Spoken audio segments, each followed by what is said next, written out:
I signed the termination papers, the weight of 20 pairs of eyes burning through the glass walls of Evan's office. 3 hours earlier, I'd sacrificed my career to save Justin's job. Now they all watched me fall like vultures circling a carcass. Blood roared in my ears as my thoughts flashed to the apartment lease I'd signed just yesterday, the one requiring 6 months of guaranteed employment. "You understand why we have to do this, Veronica," Evans said, his voice flat as his eyes focused on his computer screen. "Someone needs to be accountable for losing the Carlton account." I clenched my jaw, saying nothing. I had sacrificed nights and weekends for 3 years at this company. Yesterday, Justin had come to me with tears in his eyes, explaining how he'd miss his daughter's custody hearing if he lost his job over the project's failure. "Please, Fee," he'd begged. "You're Evan's golden girl. He'll just give you a warning." So I'd walked into the morning meeting and shouldered the blame.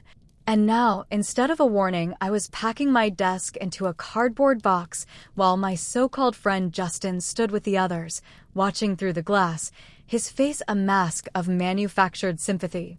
I didn't cry. I didn't scream. Instead, I methodically disconnected my monitor cables and placed my personal items in the box. As I emptied my desk drawer, my fingers brushed against a small flash drive I didn't recognize. I slipped it into my pocket without a second thought, probably some old presentation I'd forgotten about.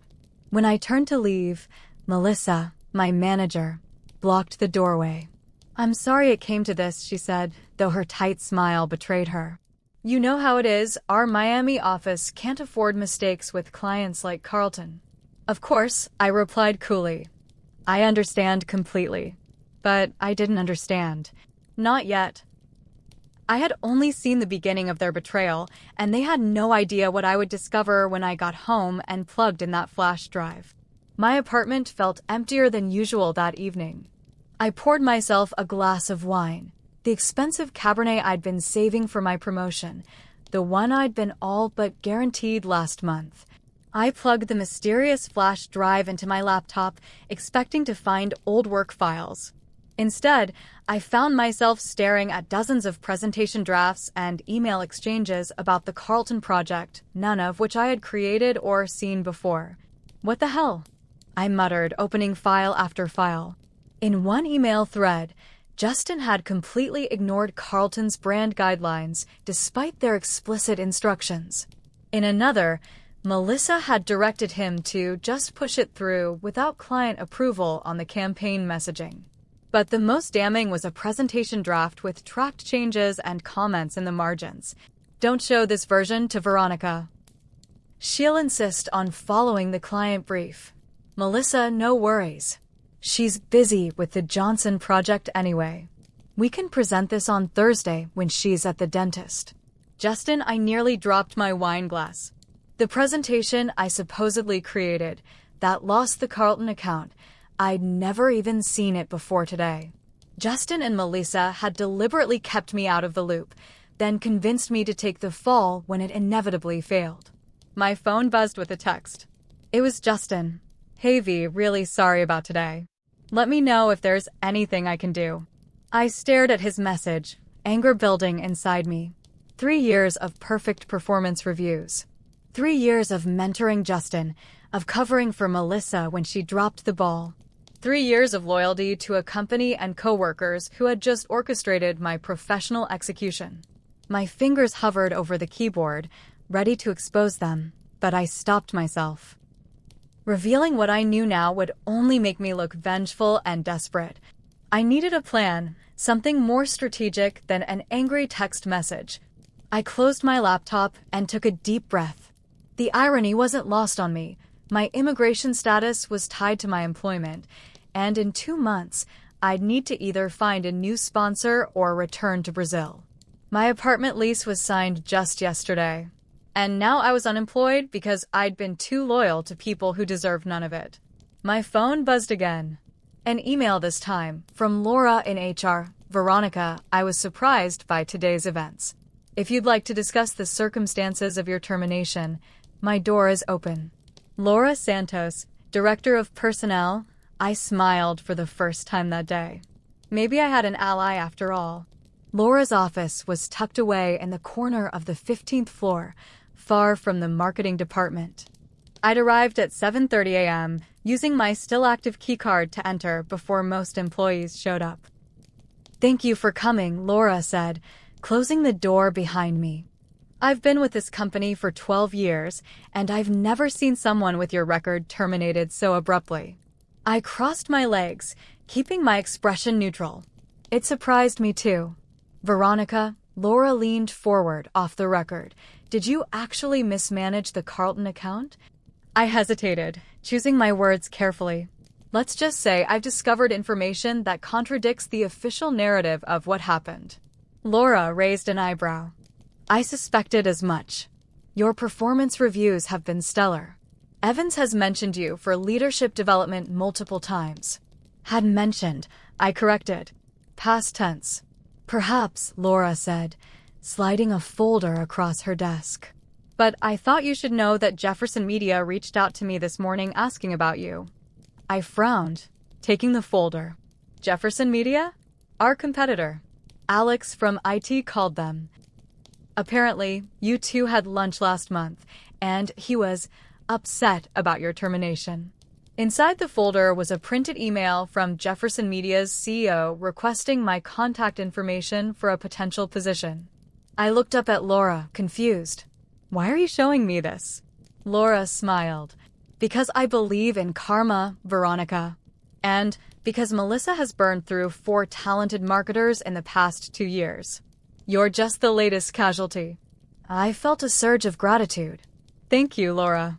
This means a lot." "One more thing," she said as I stood to leave. "Whatever evidence you have, and I suspect you have something, keep it safe. You never know when you might need it." I nodded, patting my bag where the flash drive sat in an inner pocket. "I will." As I walked toward the elevator, I spotted Alex from IT coming out of the break room. When our eyes met, he gave me a subtle nod and a small smile. I returned it, making a mental note to buy him lunch very soon. A lot of lunch, actually. Jefferson Media's office was everything Evans Media's wasn't: open, bright, and lacking the pretentious glass-walled offices that had made my humiliation so public. Catherine Jefferson, the CEO, met me in the lobby herself. "Veronica Santos," she said, extending her hand. "I've heard impressive things about you." Her handshake was firm, her smile genuine. I already liked her more than I'd ever liked Director Evans. "Thank you for meeting with me, Ms. Jefferson." "Catherine, please. Let's talk in my office." As we walked through the workspace, I noticed how employees actually looked happy. No one had that haunted, overworked expression I'd grown accustomed to seeing in the mirrors of Evans Media's bathrooms. Catherine's office had a wall of windows overlooking Biscayne Bay, but it wasn't separated from the rest of the team by transparent walls designed to remind everyone who held the power. "So," she said once we were seated, "I understand you're suddenly available. Alex speaks very highly of you." I smiled. "Alex was kind to recommend me. He said you're the reason the Johnson campaign exceeded projections by 40%. I led that team." "Yes," I acknowledged. "But everyone contributed." Catherine nodded approvingly. "That's exactly what he said you'd say." She leaned back in her chair. "Let me be direct, Veronica. We need someone to head our new multicultural marketing division. Someone who understands both American and Latin American markets. Someone like you." My heart raced. That sounds like an incredible opportunity. It would be a director-level position. Higher salary than you had at Evans, plus equity options. I tried not to show my shock. This was beyond what I'd hoped for. "There's just one concern," Catherine continued. "Your work visa. We'd need to transfer sponsorship, which takes time. And I understand you might have competition restrictions in your Evans contract." I reached into my bag and pulled out the folder Laura had given me, along with a copy of my termination papers. My visa has 6 months before renewal, and according to these termination documents, Evans Media waived the non-compete clause since the separation was without cause. Catherine's eyes widened slightly as she scanned the papers. They really didn't expect you to land on your feet, did they? They underestimated me, I said simply. It's a pattern. Well, Catherine closed the folder with a satisfied smile. Their loss is quite literally our gain. When can you start? I'd like to start as soon as possible, I replied. But I have one condition. Catherine raised an eyebrow. Which is? I want to build my own team. There are some talented people who might be interested in a change of environment. Catherine smiled knowingly. I think we can accommodate that. As I left Jefferson Media with a signed offer letter, I couldn't help but smile at how quickly life had changed. Yesterday, I'd been unemployed and betrayed. Today, I was a marketing director with equity in a growing company. And I hadn't even played my biggest card yet. I spent the next week settling into my new role at Jefferson Media. Catherine had given me carte blanche to structure my division as I saw fit, and I was creating something special, a multicultural marketing team that would outshine anything Evans Media could produce. But first, I needed to address some unfinished business. I'd messaged Alex to thank him for the recommendation, and we'd arranged to meet for coffee. When I arrived at the cafe near Evans Media's office, I found not only Alex waiting, but also Sarah from the design team and Marco from account management. Hope you don't mind, Alex said as I approached. When I mentioned meeting you, they insisted on coming. Sarah hugged me immediately. What they did to you is bullshit, V. Everyone knows it. Marco nodded in agreement. Morale has tanked since you left. Melissa's running around like a dictator, and Justin's suddenly acting like he's next in line for a promotion. I set my bag down and studied their faces. How would you three feel about a change of scenery? Their expressions told me everything. After explaining my new position at Jefferson and my authority to build a team, I watched their eyes light up with possibility. You're poaching us, Alex said with a grin. I prefer offering rescue boats from a sinking ship, I replied. By the end of our coffee, all three had agreed to send me their resumes, with the understanding that I'd be creating positions specifically tailored to their strengths. But the conversation took an unexpected turn when Marco lowered his voice. You should know something, V. The Carlton account? They're shopping for a new agency. Apparently, they were really unhappy with how Melissa and Justin handled things. I kept my face neutral, though my mind was racing with possibilities. Is that so? Yeah, Sarah added. I heard Evans is panicking. Carlton was like 20% of our annual revenue. I took a sip of my coffee to hide my smile. That's unfortunate for them. After our meeting, I walked back to my car feeling lighter than I had in weeks. As I reached for my keys, a familiar voice called out behind me. Veronica? Is that you? I turned to see Melissa hurrying across the parking lot, her expression a carefully constructed mask of concern. I thought that was you, she said, stopping a few feet away. How are you doing? Surprisingly well, actually, I replied, enjoying the flash of confusion that crossed her face. That's good. Listen, I felt terrible about what happened. You know I fought for you, right? Evans just wouldn't listen. I nodded sympathetically, though I knew from the emails on the flash drive that she'd been the one pushing for my termination. Of course you did, Melissa. You've always had my back. Exactly, she said, relieved at my apparent naivety. Actually, I was wondering if you'd consider coming back? Not immediately, but maybe in a few months. Once this Carlton situation blows over. I tilted my head. That's an interesting offer. Though I've actually accepted a position elsewhere. Her smile faltered. Oh! Where? Jefferson Media. I'm heading their new multicultural division. I watched her eyes widen. Director level with equity. The color drained from her face. Jefferson? But that's a competitor? Yes. Fortunately, my termination papers waived the non-compete clause. I smiled pleasantly. Wasn't that thoughtful of Evans? She struggled to maintain her composure. Well, congratulations. That's quite a rebound. It is, isn't it? Strange how things work out. I opened my car door. By the way, how's the Carlton account doing? I heard rumors they might be shopping around. Melissa's forced smile cracked slightly. Just gossip. Everything's fine. Good to hear, I said, sliding into the driver's seat. Give my best to Justin, won't you? As I drove away, I caught her stunned expression in my rearview mirror. It was a small victory, but satisfying nonetheless. The real win, however, was yet to come. 2 weeks later, my new team at Jefferson Media was taking shape. I'd hired Alex, Sarah, and Marco, along with 2 other talented people from Evans who'd reached out after hearing about my exodus, as they called it.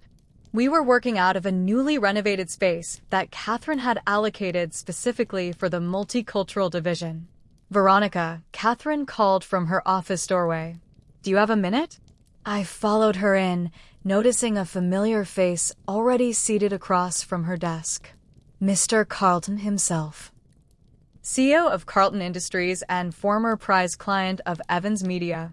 Robert, this is Veronica Santos, the director I was telling you about, Catherine said. Carlton stood and extended his hand. Miss Santos. I believe we have a mutual former associate. Indeed we do, Mr. Carlton. I shook his hand firmly, though I never had the pleasure of working directly on your account. That's what interests me, he said, gesturing for me to sit. I received quite a different story from Evans Media. They claimed you were the lead on our failed campaign. I maintained my professional demeanor, though my heart was pounding. That's interesting. I was actually working on the Johnson account during that time. Carlton nodded thoughtfully.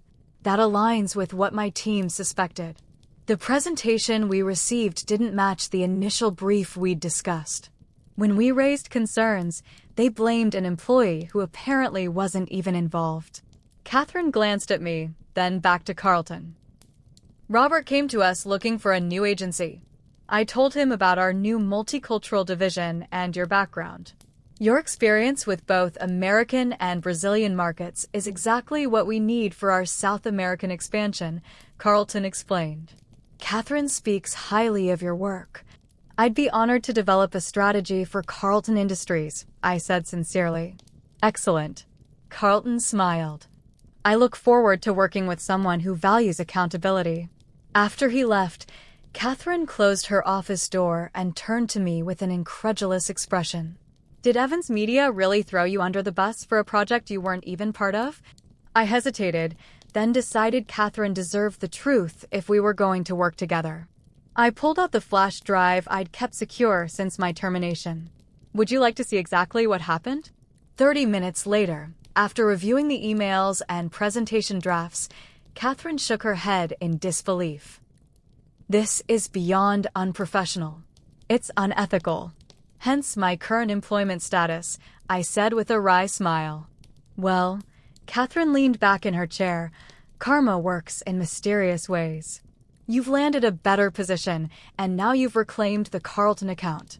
I'd call that poetic justice. I thought about Melissa's face in the parking lot and Justin's false sympathy texts. Justice is still in progress, I think. Catherine raised an eyebrow. Care to elaborate? Let's just say the Carlton account is just the beginning, I replied. I'm building something better here, a team based on respect and actual collaboration. The clients will follow. I like your style, Veronica, Catherine said with an approving nod. Evans clearly made a catastrophic error in judgment. As I walked back to my new team, I couldn't help but feel a sense of validation. Sometimes loyalty to the wrong people leads you exactly where you need to be. 3 months passed in a whirlwind of activity.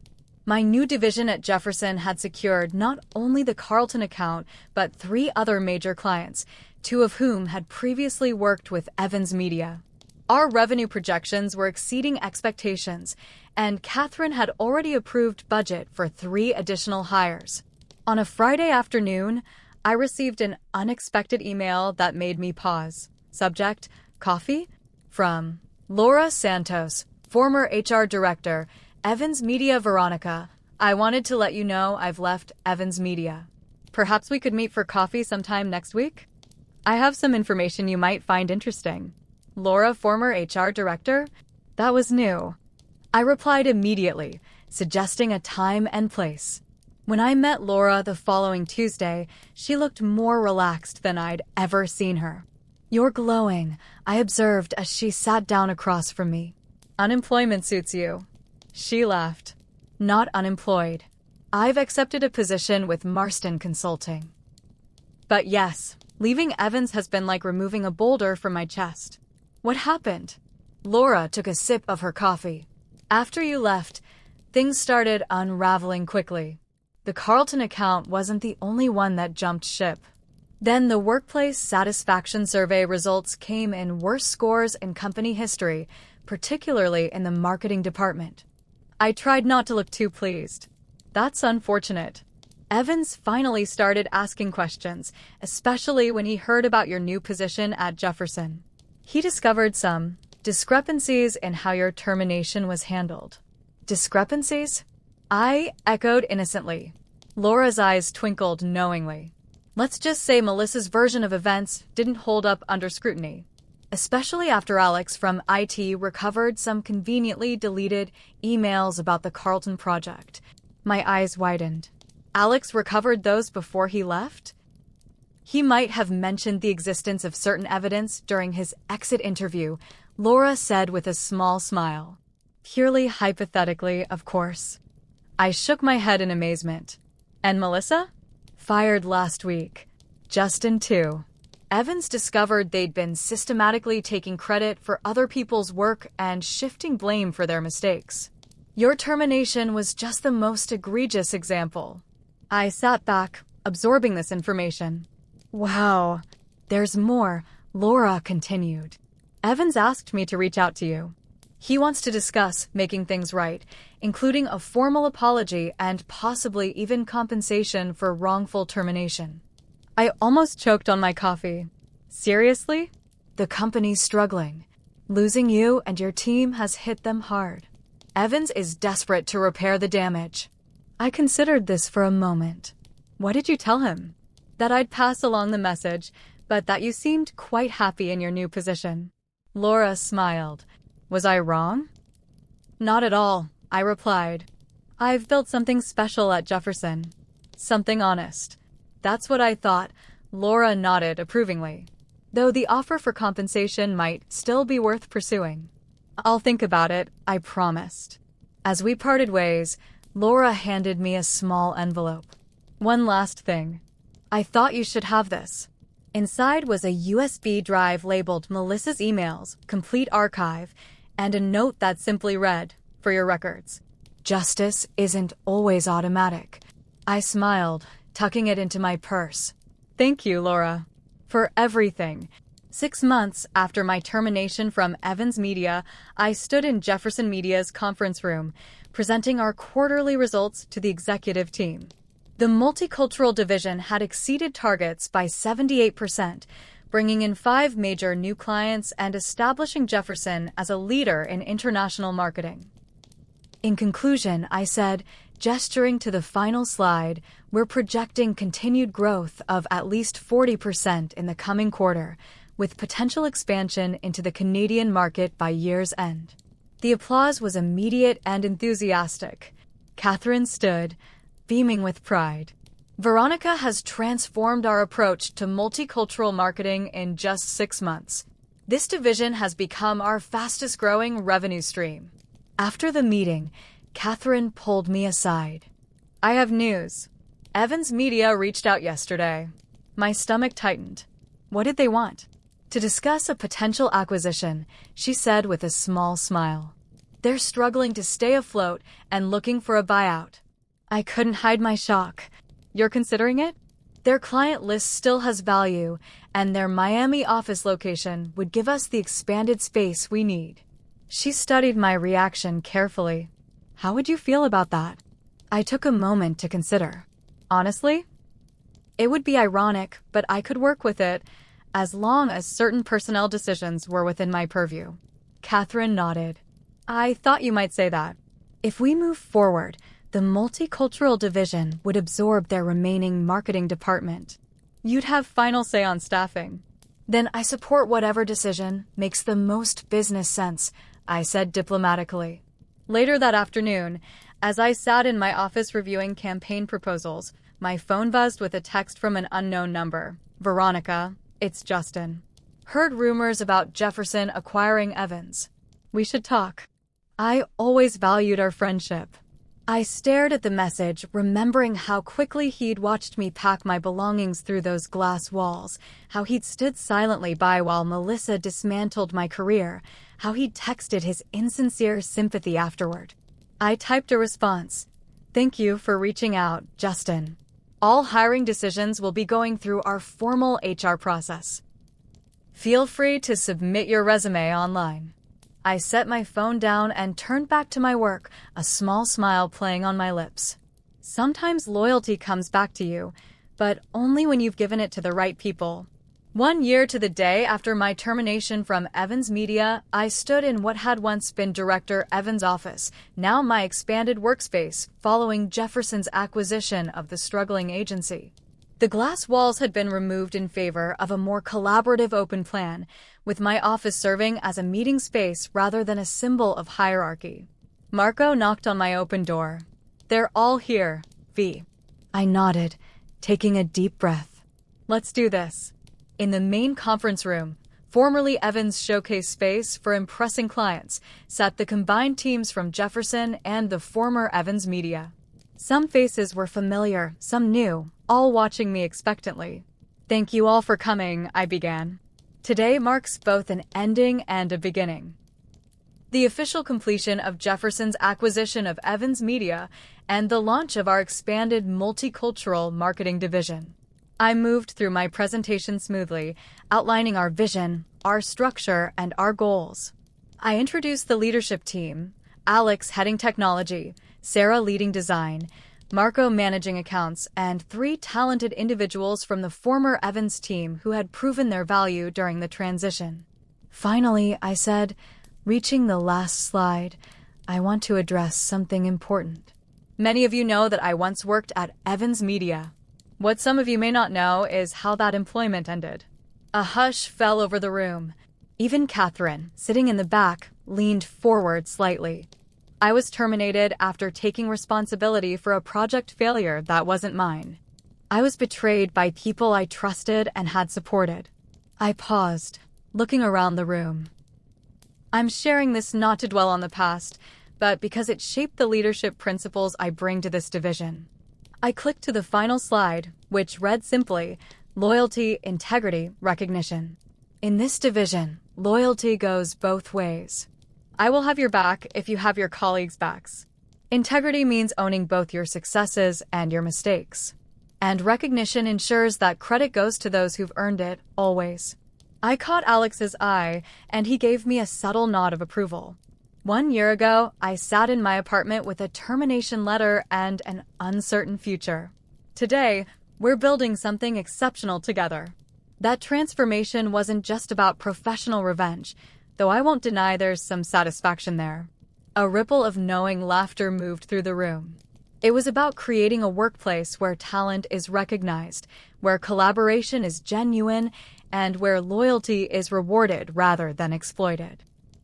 That's my commitment to each of you. After the meeting, Catherine approached me with an impressed expression. That was quite a statement. Very few leaders would be so transparent about their past. I've found transparency builds stronger teams than pretense, I replied. She nodded thoughtfully. You've created something remarkable here, Veronica. Far more than just a successful division. Thank you for giving me the chance, I said sincerely. No, Catherine smiled. Thank you for showing Evans Media exactly what they lost. That evening, I sat on my balcony overlooking Biscayne Bay, reflecting on the journey of the past year. My phone buzzed with a group message from Alex, Sarah, and Marco, to the best boss we've ever had. 1 year down, many more to go. Loyalty repaid in full. Attached was a photo of the 4 of us from our first day at Jefferson, excited and uncertain as we embarked on our new venture. I smiled, remembering that day. How quickly we'd bonded over our shared experience, how determined we'd been to prove Evans wrong. Now, a year later, we'd done more than prove them wrong. We'd built something better from the ashes of betrayal. My doorbell rang, interrupting my thoughts. It was a delivery. A small package with a card from Laura saw the news about the completed acquisition. Poetic justice at its finest. Thought you might enjoy this memento. Inside was a framed article from the Miami Business Journal announcing Jefferson Media's acquisition of Evans Media, with a quote from Catherine about the visionary leadership of Multicultural Division Director Veronica Santos. I laughed, placing it on my bookshelf. The ultimate trophy of vindication. My phone buzzed again, an email notification. The subject line made me pause. Formal apology, Robert Evans. I opened it hesitantly. MS. Santos, after a year of reflection and the ultimate failure of the company I built, I owe you this long overdue apology. I failed as a leader by not investigating the circumstances of your termination. I allowed talented individuals like yourself to be pushed out while protecting those who prioritized themselves over the company's success. The irony that you now oversee what remains of Evans Media is not lost on me. From what I've heard, you've created exactly the kind of workplace culture I should have fostered. While it comes too late to change the outcome, I want you to know that I recognize my error and admire what you've built. With respect, Robert Evans. I read the email twice, surprising myself with my lack of bitterness. A year ago, this apology would have meant everything. Now, it was simply confirmation of what I already knew. My loyalty had always been worthy, just misplaced. I closed my laptop and looked out at the Miami skyline, the lights reflecting on the water. Sometimes being betrayed leads you exactly where you need to be. Sometimes losing everything is the first step to gaining something better. And sometimes, just sometimes, loyalty finds its way back to you like a boomerang. It just needs to be thrown in the right direction. Let me know your thoughts in the comments below. Have you ever experienced betrayal in a professional setting, and how did you handle it? What would you have done if you discovered evidence of colleagues conspiring against you?